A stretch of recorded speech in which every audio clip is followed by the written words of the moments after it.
मुंब्र्यातील शिवसेनेच्या मध्यावर्ती शाखेच्या मालकीवरून ठाकरे गटात आणि शिंदे गटात राजकारण तापलेलं आहे.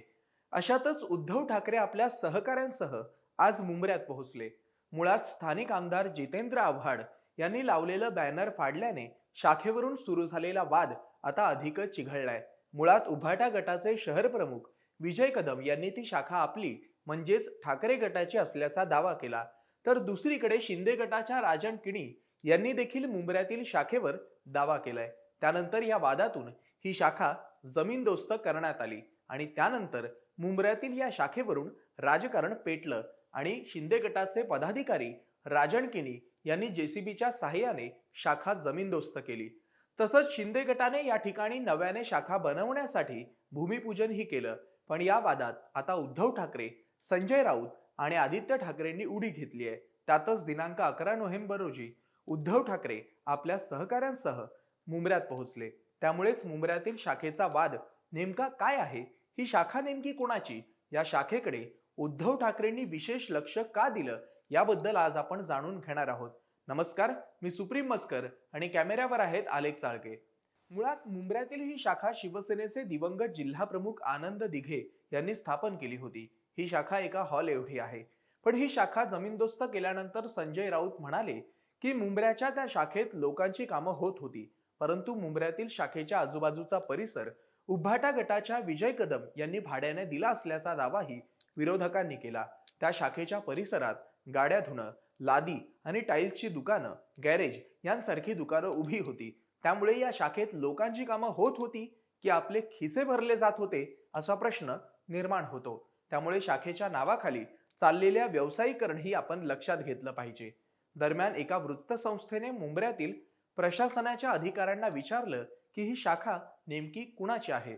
त्यावेळी त्या अधिकाऱ्यांकडे याचं कोणतंही उत्तर नव्हतं, परंतु ती शाखा दुसरीकडे असल्याचं त्यांनी सांगितलं. ते म्हणाले टी चंद्रशेखर यांनी मुंब्र्यात रस्ता रुंदीकरण करताना ही शाखा सुरुवातीला पाडली, कारण त्यामागे बेकायदेशीर बांधकाम किंवा योग्य कागदपत्र नसल्याची शक्यता आहे. पण रुंदीकरणासाठी शाखा पाडण्यात आली आणि नंतर आता ज्या ठिकाणी शाखा अस्तित्वात आहे तिथं ही शाखा सुरू करण्यात आली.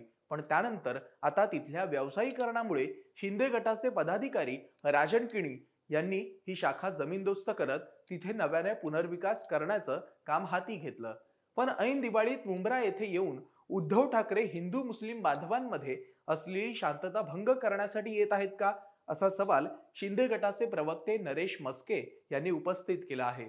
त्यातच दोनही पक्षाचे कार्यकर्ते आमने सामने आल्यास कायदा आणि सुव्यवस्था बिघडण्याची शक्यता असल्याने पोलिसांकडून मुंब्र्यात प्रचंड पोलीस बंदोबस्त तैनात करण्यात आला होता. दरम्यान मुंब्र्याची उद्धव ठाकरेंना काळजी होती, तर मुंब्र्याच्या विकासासाठी मुख्यमंत्री असताना महत्त्वपूर्ण पावलं का उचलली नाहीत, असा प्रश्नही सध्या विचारला जात आहे. तसंच राष्ट्रवादीचे कार्यकर्ते घेऊन बळ दाखवण्याचा केविलवाणा प्रयत्न ठाकरेंकडून मुंब्र्यात झाल्याचं स्पष्ट दिसलं. यावेळी मुंब्र्यातील कार्यकर्त्यांना संबोधित करताना उद्धव ठाकरे म्हणाले की निवडणुका येऊ द्या, तुमची मस्ती फाडतो.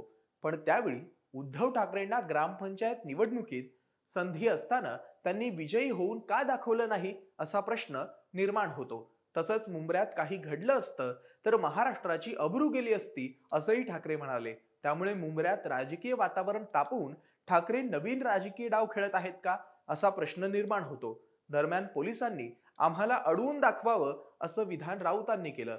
त्यामुळे एकीकडे कायदा सुव्यवस्थेच्या गप्पा मारायच्या आणि दुसरीकडे कायदा सुव्यवस्थेचा भंग करायचा, अशी भूमिका ठाकरे गटाच्या राजकीय भवितव्यासाठी घातक ठरेल. तरी या शाखेच्या प्रकरणात उद्धव ठाकरे जनमानसात सहानुभूती निर्माण करू शकतील का? तुम्हाला काय वाटतं ते कमेंट करून नक्की कळवा. असेच माहितीपूर्ण व्हिडिओ पाहण्यासाठी महाएमटीबीच्या यूट्यूब चॅनलला सबस्क्राईब करा आणि फेसबुक पेजला लाईक करा. धन्यवाद.